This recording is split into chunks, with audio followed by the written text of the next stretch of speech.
Audio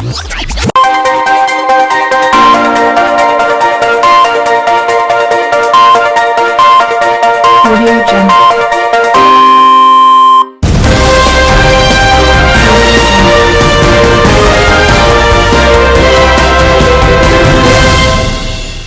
Morning viewers, this is Kaman James Singh reporting for the Daily Daily. Today we will scoop the story of a farmer Malaysian lady called Fatima. Just yesterday, she had a war incident with a tiger whom her mother caught a hairy one. Fortunately, the Daily Daily has exclusive footage of what happened that night, sent in by a fellow viewer and sister of the victim, Tinima.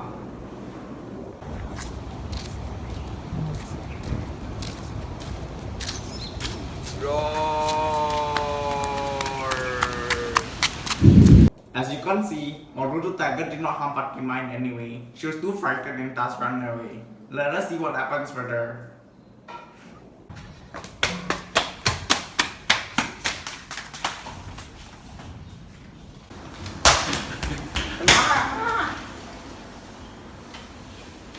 Oh my Allah, what damage is bestowed upon us today? Bing! Bing! Oh my Allah!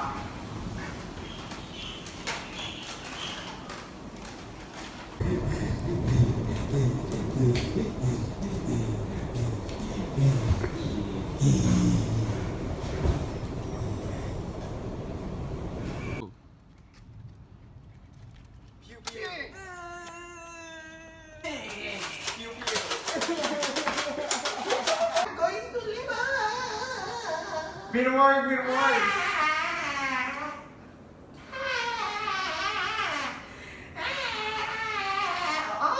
It's a goat! As you can see from this footage of this incident, although Fatima was unwilling for the tiger to be killed, the other villagers were clearly impulsive and money-faced and killed the tiger without knowing the whole situation.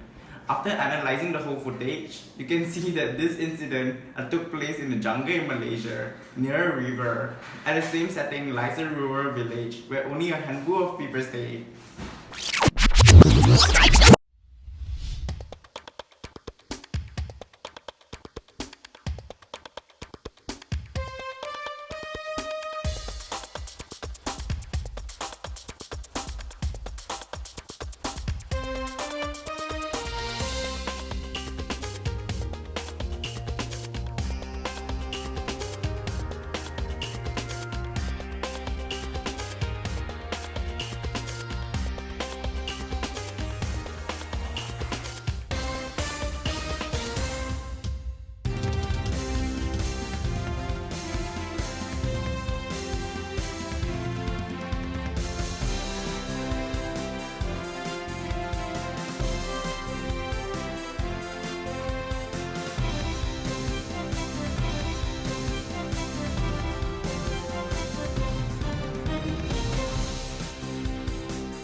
In November 1950, a Malay girl called Fatima had an incident with a tiger. This was so well received that 7 years later, in 1957, a book was published about it entitled The Tiger. In today's segment of IDA In-Depth Analysis, we have brought in a few expert analyses from various organizations around the globe to assist us. To start us off, we have Dr. Aladdin, PhD in Dictatorship. However, before we start, let's have a short background on the author of the story. The author, Sinnathamby Rajaratnam, DUT, First Class, was born on the 25th February 1950 and died on the 22nd of February 2006. He was the Deputy Prime Minister of Singapore from 1980 to 1985 and a long-serving minister and also a member of the cabinet from 1959 to 1988. He was also a short story writer. Now, let us hand over the mic over to my correspondent, Tyron Swift, who will interview the guests. Good morning, Dr. Aladdin. Hello, my name is General Admiral Hafaz Aladdin and I'm from Madrid. I spent 10 years trying to get my PhD before I failed and decided to take over dictatorship of my country. What a beast. So, Dr. Aladdin, what do you think is the genre of the tiger? The tiger falls into the genre of suspense, as throughout the story, there were many details that left the reader with a strong curiosity and uncertainty of how things will turn out in the end. There were plot twists, such as when it turned out the tiger was simply protecting her cubs, despite the villagers thinking she was a dangerous wild beast who would kill it if they did not kill it first. The villagers' response to the tiger was more impulsive and money-minded in comparison to Fatima's, who sympathized with the tiger and was more level-headed and contained her fear upon seeing it. On the contrary, the villagers are aggressive enough to kill the beast instead of protecting themselves against the beast, who didn't provoke them or attack them, or showed no possible threat. This led to a conflict in interest between the villagers and Fatima, making the reader even more engrossed to finding out how this tale ends, making the story fall into the genre of suspense. Very interesting indeed. How about the themes in the story? What are some of the themes evidenced in the story? The strongest themes in the story are the themes of maternal love, death, and also man's desire to control nature. The theme of maternal love is seen when the tiger is willing to risk her life going up against the villagers, who both outnumber her and were very well armed, to protect the lives of her cubs. Since Fatima was also pregnant when she first saw the tiger, she could probably tell that the tiger did not mean to harm anyone and was simply protecting her young, which was probably why Fatima was more sympathetic with the tiger and against the villagers' idea of killing the poor tiger. The theme of man's desire to control nature can be seen when Mahmud and the rest of the villagers are bent on killing the tiger, despite it not having ever left the forest, provoking them, attacking them, or killing them. Despite this, and the tiger never affecting their livelihoods, the villagers were extremely keen to kill it, thus showing the theme of how man desired to possess control over nature. Last but not least, we have the theme of the fear of death. Most of the story is driven by this theme of the fear of death. For example, the tiger wanting to protect the lives of her cubs, even if it meant sacrificing her own, the villagers wanting to kill the tiger, despite the tiger never hurting or provoking them, out of the fear that one day the tiger would kill them. Thank you, Dr. Aludin. That was really an eye-opener.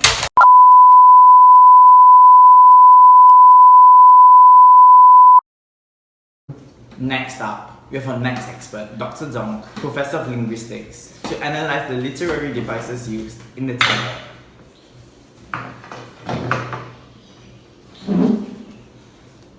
Hello friends, I'm Dr. Donk from the Abu Dhabi Federation of International English Language Experts and Literature based worldwide on Earth, otherwise known as Tafida Lebor. Thank you very much for inviting me here today to analyze this short story, The Tiger. I brought along my friend from the United Arab Emirates and good Dr. Panjabiba Haba Vavavandam. He will help me on today's analysis. So let us begin. The Tiger is a wonderful example of literature, as it contains many forms of literary devices, all very effectively used. I will start by analysing metaphors. We will start with page 17, line 1, a sheet of burnished gold in the dying sun glow. This very clearly portrays the scene of a beautiful sunset. It is able to set a calm and relaxed mood for the reader, giving the book a very resting and relaxing sensation, which allows the author to continue building up on this atmosphere with more imagery, such as cool yellow waters of the river flow sluggishly, and let the wind whisper gently through it. Next up, on page 18, line 9, the earth was an oozing swamp in which wallowed a host of hideous monsters. This phrase is able to show themes of mystery, suspense, and fear to the reader very effectively. Page 18, line 17. The sun imparted a wicked glint to its staring yellow eyes. This expression gives the reader an image of the tiger as a menacing and terrifying predator, one to be reckoned with, which also helps to build up to the climax of the theme of impending doom and death. Next up, on page 19, line 12. The dusk which had crept from over the hills had obliterated the colourful scene of a moment ago. This phrase uses very graphical words to depict how the darkness had squeezed the life out of the brightness in the world, making it the final part of an extremely effective build-up to the climax theme of impending doom and death. Next up, page 21, line 14. by now drunk with the scent of human flesh. This metaphor depicts the tiger as a bloodthirsty, vicious animal with the intention of killing everyone it encounters. This metaphor was used by the headman to rally the village men into joining Mahmud's expedition to kill the tiger for the protection of the village, which turned out to be very effective, as the village men did not want their fellow villagers to be hurt or possibly killed by the tiger.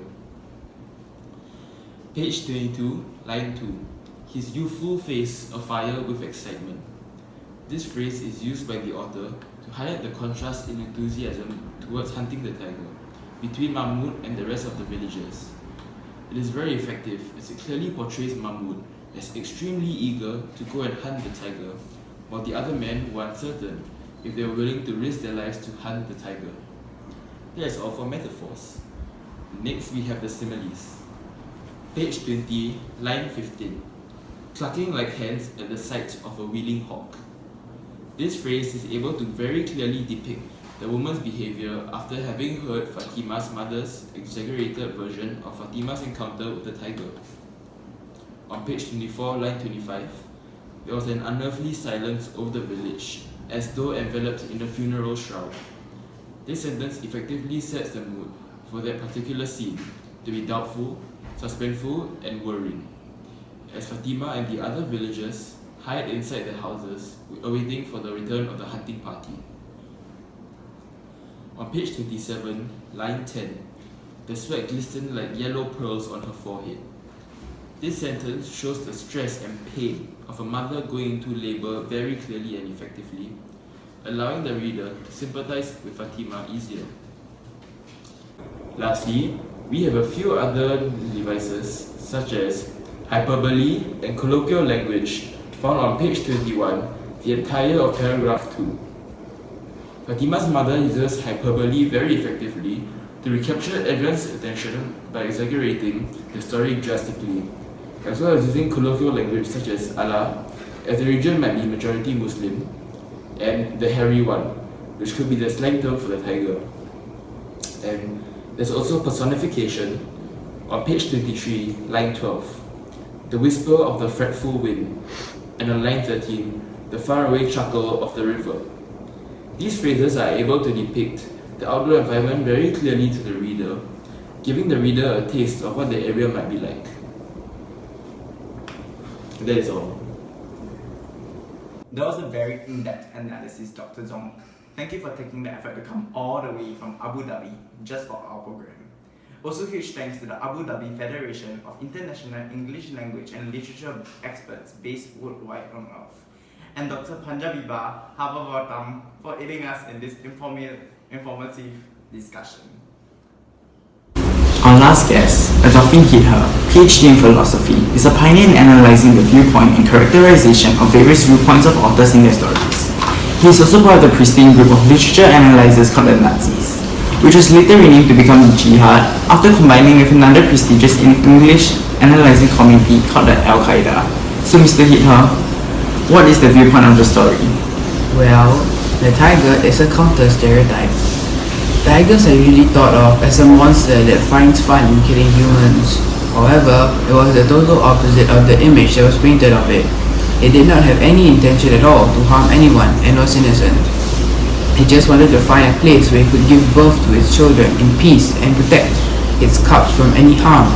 But the hunters had just had to provoke it and kill it as a result of a stereotype that was implanted in their minds. It shows that we should not categorize someone or something based on its appearance, but instead try to understand what or who they actually are. Also, the author most probably wanted to also communicate this fact. Many people judge his book by its cover. In this case, just because the tiger is always thought of as a monster, it is always dangerous, which was not the case in the story. He just wanted to educate the readers to know more about anyone before making any rash decision about them. The tiger shows two very different viewpoints, and is a great example of how experiences can manipulate people's way of thinking and affect their minds to react differently.